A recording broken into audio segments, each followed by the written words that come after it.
चाहता हूँ। अस्सलाम वालेकुम जी, जवाद हफीज और फराज यूसुफ आपके साथ। सर एक जो बेसिकली मैं चाहता हूं कि फराज साहब बड़ा खुल के बयान करें, बाकू के डाकू, हम एक इस वीडियो का नाम भी यही होगा। फराज साहब से मेरी जिस वक्त ये कनाडा में थे उस वक्त ये मुझसे गाइडेंस ले रहे थे, तो मैंने ही इनको कुछ मुल्क सिलेक्ट करके दिए जिनमें से एक बाकू जो है वो डेस्टिनेशन थी, और हम दोनों इस पे एग्री किए कि ये बाकू जाते हैं। तो मेरी सजेशन इनको ये थी कि आप बाकू जाएं और आप आराम से सर्वे करें, अपने पैसे बैंक में डालें और अपना वहाँ का आप बिजनेस का लाइसेंस ले लें, उन्हें पैसों को फिक्स करवाएं, लेकिन कोई भी एक्टिविटी ना करें। आप सर्वे कर करके हर तीसरे चौथे दिन मेरे साथ अपनी फाइंडिंग्स जो हैं डिस्कस कर लें। ऑब्वियसली उस वक्त ये मुझे उन सेशंस की पेमेंट करते रहे हैं जो मेरे साथ इनकी डिस्कशन होती रही है। फ्री सेशन इन्होंने मुझसे कोई नहीं लिया, लेकिन मैं to the best of my abilities इनको मैं बताता रहा हूँ, गाइड करता रहा हूँ, और हमने दोनों ने मिलके बहुत मुश्किल, कई लोगों ने ट्रैप सेट किए हुए थे, उनसे हम काबू नहीं आए और अपने कैपिटल को इन्होंने बचाया। तो मैं चाहूंगा आज जरा वजाहत से बताएं कि उनका तरीका कार क्या है, कैसे उन्होंने इनको इलोर करने की कोशिश की। जो मैं कहता हूं कि जब तक आ, वो जो लालची जिंदा है, ठग भूखा नहीं मरता। तो वो ठग वाली कहानी क्या थी? सर बेसिकली सर वहाँ पर काफी सारे जो हैं वो जो हैं प्रॉपर्टी एजेंट्स हैं। और सर वो क्या कहते हैं कि जी आप जो है ना सिर्फ चंद पैसों में आप जो है वो रियल एस्टेट ले लें वहाँ पे, थोड़े से पैसों में आपको, बहुत ही थोड़े पैसे, मतलब बड़ी अनरियलिस्टिकली लो अमाउंट, इतने में तो पाकिस्तान में जो है वो खाली प्लॉट भी ना मिले। तो कि जी आपको उसमें हम पूरा घर दे देंगे। और सर वो जब आप वो घर देखने जाते हैं तो आपको पता चलता है कि वो इंतहाई जो है वो अंडर डेवलप्ड जगह, कोई दूर पार, कोई गाँव की कोई जगह, और वहां पर एक घर सा बना हुआ है। उसको मैं घर तो नहीं कहूंगा, उसको मैं हट कहूंगा। वो बनी हुई है और उसके अंदर बस वही दो तीन कमरे हैं, और बिल्कुल ऐसे लगता है कि जैसे कि कोई बहुत ही दूर बयाबान कोई जो है ना कच्चे मकान, जैसे जिसको मैं कच्चा मकान ही कहूंगा, बने हुए हैं। और वहां वो कहते हैं कि यहाँ तक जो है वो शहरी आबादी आने वाली है, और शहर से मेट्रो आने वाले हैं, और शहर की आबादी यहाँ आने वाली है। फ्यूचर में यहाँ पर तेल के कुएं भी निकल आएंगे। तो इस किस्म की जो है वो बातें करते हैं। और फिर उसके अलावा वो कहते हैं कि जी शहर यहाँ तक फैलने वाला है, ये देखें, ये शहर का प्लान है। तो सर वहां पर उनकी बातों में एक खुला तजाद मिला कि भाई अगर शहर का प्लान यहाँ तक आने का है तो लाजमी बात है कि वो उस जगह को तोड़ देंगे। जैसे कि अगर लाहौर शहर में कहीं से भी रिंग रोड गुजरनी है तो जो भी घर प्लॉट बीच में आएंगे वो तो टूट जाएंगे। तो जब मैंने उनसे ये सवालात किए तो उन्होंने कहा कि जी आपसे आपकी जो जमीन है उसकी कीमत बहुत होगी, और वो जमीन की ही कीमत के एवज आपको इतने पैसे मिलेंगे। तो मैंने कहा ऐसा कैसे हो सकता है? जब गवर्नमेंट किसी भी जगह को एक्वायर करती है तो उस जगह की वैल्यू के हिसाब से करती है। अगर शहर का इंफ्रास्ट्रक्चर उन्होंने बनाना है, वो बनाएंगे तो वैल्यू बनेगी। जब शहर का इंफ्रास्ट्रक्चर बना ही नहीं है तो वैल्यू कैसे होगी? ये चीज मुझे समझ में तो नहीं आई। लेकिन खैर उन्होंने इस तरीके से काफी जो है मुझे जो है वो अल्योर करने की और काफी अट्रैक्ट करने की कोशिश की। तो सर मैं चूंकि जो है वो बड़ी डेवलप्ड मुल्कों में रहा हूँ और मैंने काफी सारी डेवलपमेंट्स खुद की हैं, मैंने खुद होटल्स बनाए हैं, हॉस्पिटल्स बनाए हैं, जो है कम्युनिटीज बनाई हैं, रिजॉर्ट्स बनाए हैं। तो मुझे तो पता था कि जब तक एक चीज डेवलप नहीं होती वहां किसी चीज की कोई वैल्यू नहीं होती। सर खाली मैदान के ऊपर मैं एक जो है वो मिट्टी का ढेला लगा दूं, उस पे ईंटें भी लगा दूं, लकड़ी भी लगा दूं, और कहूं कि जी ये कल को शहर बन जाएगा, तो वो शहर बनेगा तो वो सब टूट जाएगा। और गवर्नमेंट वो चीज जो है वो फोर्सफुली भी एक्वायर कर सकती है। Government has the right to buy the land.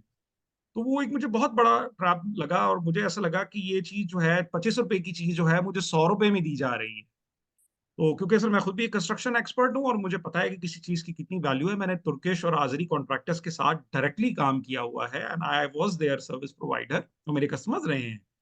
तो ऐसा कैसे हो सकता है कि कोई भी चीज जो है वो अब इतनी आप सस्ती तो हो? इन टच हैं कुछ लोग जो उनके हाथ चढ़े और आपको पता है, तो अब आप मुझे ये बताएं कि मेरे इल्म के मुताबिक तो ना उनकी प्रॉपर्टियां बिक रही हैं ना उनकी प्रॉपर्टियां रेंट पे चढ़ रही हैं। एम आई राइट? बिल्कुल सर। ना तो वो प्रॉपर्टीज रेंटेबल हैं, ना तो वो सर बिक सकती हैं, और वो लोग बहुत ही डेस्परेट कंडीशन में हैं सर। अच्छा, मैं आप सबको, जितने भी मेरे पाकिस्तानी दोस्त हैं ना, उनको उनको मैं चंद बातें जो हैं वो समझाना चाहूंगा, अल्लाह करे कि उनकी समझ में आ जाए। पहली बात तो आप जब किसी दूसरे मुल्क में शिफ्ट होते हैं फैमिली के साथ या फैमिली के बगैर, तो आपका पहला टारगेट वहां जाके मकान खरीदना, दुकान खरीदना, प्रॉपर्टी और जायदाद खरीदना बिल्कुल नहीं होना चाहिए। आपका पहला टारगेट उस मुल्क में जाके जितना भी सरमाया आपके पास है उसे किसी महफूज जगह पे रख के, जो कि बैंक से बेहतर कोई जगह नहीं होती, जिसमें रिटर्न भी आपको मिलनी शुरू हो जाए, आप रोजगार के मौके तलाश करें, क्योंकि रोजगार से घर आता है, घर से रोजगार नहीं आती। रिच डैड पुअर डैड जो शाह साहब पढ़ाने की और समझाने की आप लोगों को कोशिश कर रहे हैं, उसमें रॉबर्ट क्यूसाकी जो है वो ये कहता है कि हर वो चीज जो आपकी जेब से पैसे निकालती है वो लाइबिलिटी है, और हर चीज जो आपकी जेब में पैसा डालती है वो एसेट है। यानी कि घर जब आप ले रहे हैं अपने रहने के लिए, तो उसकी रिपेयर, मेंटेनेंस और कैपिटल कॉस्ट जो है, लेट्स से कि जी 1 करोड़ रुपए का मैं घर खरीदता हूँ, अगर मुझे 9 लाख रुपए जो है 9% बैंक दे रहा है, और तो मुझे ये देखना चाहिए कि क्या ये मेरा किराया 9 लाख कितना है। वो जिस तरह की जगह है वहां तो 2.5 लाख रुपए में, यानी 4 साल का किराया आपका 1 साल के पैसों से पूरा हो जाएगा। तो आप सबको मेरा मशवरा है कि ऐसे किसी भी ट्रैप पे ना आए कि जी हमने घर ले लिया है, हम इसे किराए पे भी चढ़ा देंगे, हम इसे मैनेज भी कर लेंगे, हम ये भी कर लेंगे, वो भी कर लेंगे। वो मुसीबत आपके गले में पड़ी है, उन बंदों ने दोबारा आपको नहीं मिलना जिन्होंने बेचना है। उसके बरक्स हम जो जेएफ कंसल्टेंट पे लोगों को कह रहे हैं कि आप अपना कैश वहां अपने हाथ में रखें। अगर आपने जैसे मैनेजमेंट का प्रोसीजर, वहां पे हमने एक बड़े जबरदस्त आदमी हैं उनके साथ हमने देखा वो कर रहे हैं, वो रेंट पे आला प्रॉपर्टियां लेके उनको उनको वो एयरबीएनबी पे डाल रहे हैं, और उसमें से लेट से कि जी 2,000 मनात आपका उसका रेंट है प्रॉपर्टी का, जो कि जिसमें आपने आप फ्रंट कुछ भी नहीं देना, यानी तकरीबन 3,40,50,000 रुपए पाकिस्तानी, और वो आपकी 6,000 मनात के ऊपर डेली बेस के ऊपर जो फ्लक्चुएशन है कि अगर आपकी 80% 70% भी आपकी ऑक्यूपेंसी रेट है, तो आपको 2,000 दे के 4,500 मनात आपकी जेब में आ रहे हैं, तो आपको वो एंड पे 1,000 1,500 मनात जो है बच रहे हैं। उसमें उन्होंने बहुत अच्छा जो चीज की हुई है वो उन्होंने की हुई है 30% of the profit, not 30% of the revenue. 30% of the profit का मतलब है कि किराया निकाल के, अखराजात तमाम तर निकाल के, वो बकाया जो बचेगा उसमें 70% आपका होगा, और 30% जो मैनेज कर रहे हैं उनका, जिसमें वो लोगों को अंदर बाहर उसको चेक इन चेकआउट करवाएंगे, बेडशीट चेंज करेंगे, टॉवल चेंज करेंगे, सफाई करेंगे, उन उन तमाम वो जो प्रॉपर्टीज हैं उनको मेंटेन करेंगे। अब इस सूरत में जैसे बड़ी खूबसूरत बात है कि अजरबैजान में जब आप जाते हैं तो वहाँ बड़ा अच्छा मुझे रवाई लगा है, वहां पे कोई पगड़ी नहीं है, कोई सिक्योरिटी नहीं है, क्योंकि बिल तो उनके ना होने के बराबर होते हैं। उधर आप सीधा ही अपफ्रंट, यानी मुझे कोई प्रॉपर्टी पसंद आई है और उसका 2 लाख रुपए पाकिस्तानी किराया है, तो मैंने उसको 2 लाख दिया, पहली तारीख को चाबी मेरे हाथ में है, वो किराया वहां से चालू हो गया, अगले अगले हफ्ते उसने अगले महीने आना है। तो ये उसमें बहुत बड़ी प्रोविजन है। तो इसलिए मैं कंपेयर करके आपको बता रहा हूँ, क्योंकि मैंने वहां पर जब गया हूँ, लोगों को मिला हूँ, यहाँ पे बहुत लोग मेरे पास रब्ता करते हैं, उनको वकीलों के चक्कर में फंसाया हुआ है, उनको ऑक्टोपस की तरह उन लोगों को ट्रैप कर लिया उन्होंने। अब वो बंदा अपनी जिंदगी भर की यहाँ से पूंजी बेच कर गया है, अब वो ना आगे का है ना पीछे का है, एक गलत फैसला उससे यहीं पाकिस्तान होते करा लिया है कि जी आप हमें पैसे यहीं पे दे दें पाकिस्तान में ही, और आप आ जाएं, हम आपकी प्रॉपर्टी वहां बनानी शुरू कर देते हैं। तो ये जो चीज़ है, इसके बरक्स हमने जो सर्विस शुरू की है इसीलिए की है कि हम चाहते हैं जो हमारे 10,000 लोग जो जाएं वो एक्सपोर्ट्स में पाकिस्तान की हिस्सा लें, वो उनकी उनकी इनकम वहां पे अच्छी हो। तो उसके लिए निज़ाम हम जो रिकमेंड करते हैं वो ये कहते हैं कि आप अपने $30,000 जो है वो अपने बैंक अकाउंट में रखें, सिर्फ आप जो ऊपर की जो फीस लॉयर की और जो प्रोसेसिंग कंपनी फॉर्मेशन जो दूसरी जो फीस है वो पे करें। अब आपकी पोजीशन है कि आप आज़ाद खड़े हैं, पैसे आपकी जेब में हैं, और आप सुकून के साथ अपना मनपसंद बिजनेस जो है उसका अच्छी तरह सर्वे करके उसको आप चला रहे हैं, ताकि अगर किसी स्टेज पे आपको लगे कि मैंने निकलना है तो आप अपने पैसे लेके वहां से निकल सकें। अब आ जाएं कारोबार की तरफ के जी। फर्ज करें कि मैं रेंटा कार के लिए 2 गाड़ियां लेता हूँ, 3 गाड़ियां लेता हूँ, 7 ड्राइवर रखता हूँ, और वो मैं रेंटा कार पे गाड़ी दे रहा हूँ। अब अगर मुझे कहीं उसको वाइंड अप करना पड़े तो मैं उन तीनों गाड़ियों को फरोख्त कर सकता हूँ, ड्राइवर्स की डेली सैलरी उनको जो भी बनती है पे ऑफ करके सारा कैश मैं अपने अकाउंट में डिपॉजिट कराऊंगा, और अपने अकाउंट से मैं उसको ट्रांसफर करूंगा अपने किसी और जगह के बैंक अकाउंट में। तो हमने जितने भी बिजनेस मॉडल लोगों को रिकमेंड किए हैं या करेंगे या जो हमारी गाइडेंस से जा रहे हैं, वो ये तमाम चीजें जो हैं वो कर पाएंगे और वो सिक्योर रहेंगे। अब मैं फराज साहब से पूछूंगा और कोई फ्रॉड की टेक्निक जो इन्होंने देखी हो तो उस पर भी कोई मुझे जरा इधर ख्याल करें। सर एक और बहुत बड़ा सर वहां पर फ्रॉड ये होता है कि वहां पर वो आपको कह देते हैं कि जी हम आपकी जो है वो टेम्परेरी रेजिडेंस परमिट जो है हम लगा देते हैं विद इन दिस अमाउंट, कोई भी अमाउंट आपको बोल देंगे वहां पे। सर वो ये है कि वो अमाउंट वो आपसे रिसीव तो कर लेंगी, थोड़ी सी अमाउंट जो भी वो बोलते हैं, लीगल फीस जिसे कहते हैं, लेकिन उसके बाद शायद आप वहां पर महीनों चक्कर लगाते रहेंगे, आपको टीआरसी नहीं। एक और सर वो बहुत बड़ा फ्रॉड ये करते हैं कि वो कहते हैं we can get you a student visa और आप उस पे आके यहाँ काम कर सकते हैं। बिल्कुल sir, it's illegal to work in Azerbaijan on student visa, it is completely prohibited. दुनिया के बरक्स दुनिया में स्टूडेंट्स काम कर सकते हैं, आजरबाईजान में स्टूडेंट्स काम बिल्कुल नहीं कर सकते। स्टूडेंट्स का मकसद सिर्फ और सिर्फ पढ़ाई करना है, काम करना नहीं है। उनके वालिदैन या उनके जो भी अजीजो अकारिब हैं उनकी स्पॉन्सर्स हैं। जिम्मेदारी है, वो स्पॉन्सर्स हैं। तो सर ये भी वहाँ बहुत बड़ा फ्रॉड किया जा रहा है, वहां पर बहुत सारे स्टूडेंट्स जो हैं वो अनएम्प्लॉयड जो हैं वो वहां पर बैठे हुए हैं, because students can not be employed. अगर आपका बिजनेस है और आपने वहाँ बिजनेस स्टैब्लिश किया है, तो आप जितने चाहे लोग एम्प्लॉय वहां रख सकते हैं, पाकिस्तान से लेकर जा सकते हैं, उनकी फीस बहुत कम है।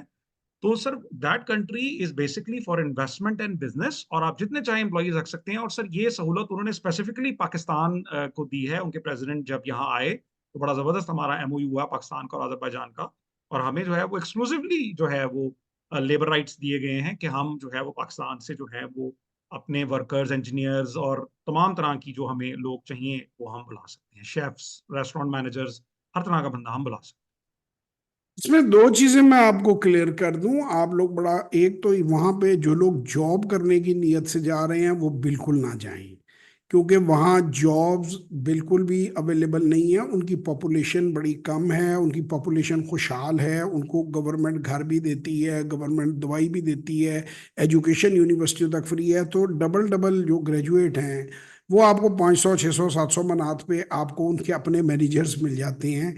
वो अच्छे भी हैं, पढ़े लिखे भी हैं। वो उन्हें क्या ज़रूरत है कि वो किसी इलीगल इमिग्रेंट को काम दें। तो अगर आप वहां पे इस नीयत से बिल्कुल मत जाएं, ये सोच कर कि इस किस्म की कोई चीज जो है वो आपको बेनिफिट करेगी। सिर्फ और सिर्फ वो लोग जाएं जो इन्वेस्टर। हाँ, एक मिनिमम मैंने उधर जो चीज देखी है जो आप कर सकते हैं, जैसे हमने कहा था कि अगर प्राइवेट लिमिटेड कंपनी आपके किसी अजीज की है तो आप उसके तहत दो आप ले सकते हैं, एक आपका अजीज और एक आप एज अ मैनेजर। अब जब आपको वो डॉक्यूमेंट मिल जाते हैं तो फिर आप वहां पे बोल्ट भी चला सकते हैं। बोल्ट जो है, बोल्ट बेसिकली उनकी टैक्सी है, जैसे हमारे यहाँ उबर क्रीम चलती है। और बोल्ट ड्राइवर जो है वो इजीली 100 से 150 मनात जो है पर डे कमा लेता है, 4 साढ़े 4 हज़ार मनात बना लेता है। वो जो ऊपर के 200 300 हैं वो उसकी गाड़ी का किराया और उसकी मेंटेनेंस और ऑयल फ्यूल वगैरह में जाते हैं। तो तकरीबन 80 से 100 मनात जो है वो डेली कमा लेता है। और ये अगर हम इसको 3 हज़ार मनात कर लें तो 3 हज़ार मनात जो हैं वो तकरीबन हमारे बन जाते हैं 1,72,000 को आप 3 से मल्टीप्लाई कर दें तो 6 में से आप 90 निकाल दें तो तकरीबन 5 सवा 5 लाख रुपया बन जाता है। तो ये वो पैसा कमा के इसमें बड़ी इजीली 1,000 मनात में वो रह सकता है, बाकी पैसा वो पीछे अपनी फैमिली को भेज सकता है या कहीं पे कोई लोन छोन उतारना वो आ सकता है। तो इससे नीचे एक्सपेक्ट ना करें। ये वाहिद काम है, क्योंकि ये भी काम ऐसा है कि ये एक तरह का बिजनेस है कि आपने अपनी गाड़ी खरीद ली और आपने बोल्ट पर डाल दी। तो वो एक बिजनेस है, आप गाड़ी के मालिक हैं। अदर जो चीजें हैं वो आप नहीं कर पाएंगे। तो ये एक हैं। बिल्कुल। आपको मिनिमम आज हमने आउटलुक दे दी है। एंड पे फराज साहब कुछ चीजें ऐड करना चाहे तो कर दें, उसके बाद फिर हम आपसे खुदाफिज देते हैं।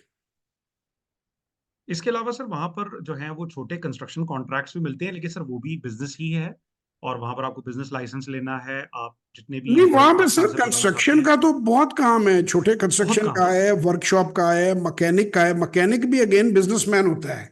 वो अगर उसके पास स्किल लेवल है तो वो जॉब नहीं, वो छोटी सी वर्कशॉप कोई अपनी खुद बना सकता है। तो अपॉर्चुनिटीज बिजनेस की फूड का बहुत है वहाँ पे। मैं समझता हूँ कि समोसे और जलेबियों का बड़ा काम है। मैंने वहाँ पे बैठ के जो बात की कि समोसे, जलेबियाँ, चपली कबाब, सीख कबाब, ये चीज़ें, क्योंकि गोश्त की क्वालिटी वहाँ बहुत अच्छी है।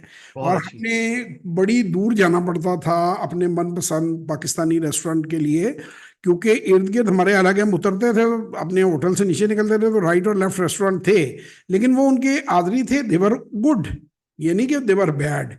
लेकिन पाकिस्तानी खाने की वहाँ डिमांड भी है। वहाँ दो तीन रेस्टोरेंट हमने देखे हैं, खचाखच भरे हुए हैं। और फिर हमने उनसे इंटरव्यू किया, उनसे प्रॉफिटेबिलिटी डिस्कस की।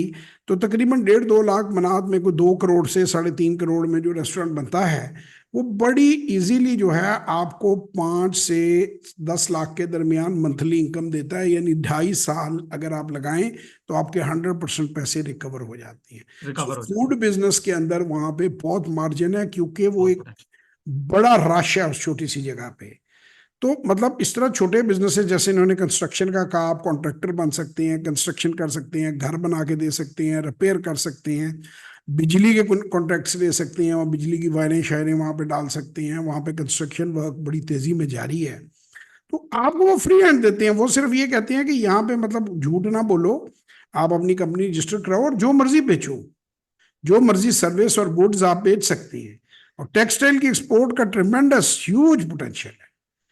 सर तो हर बहरहाल जी, तरह की दैट्स अप्रोच का that's use. Enough for today. फिर इंशाल्लाह किसी और वीडियो में आप लोगों से मजीद गपशप लगाएंगे। तब तक के लिए हमें इजाजत। पाकिस्तान जिंदाबाद।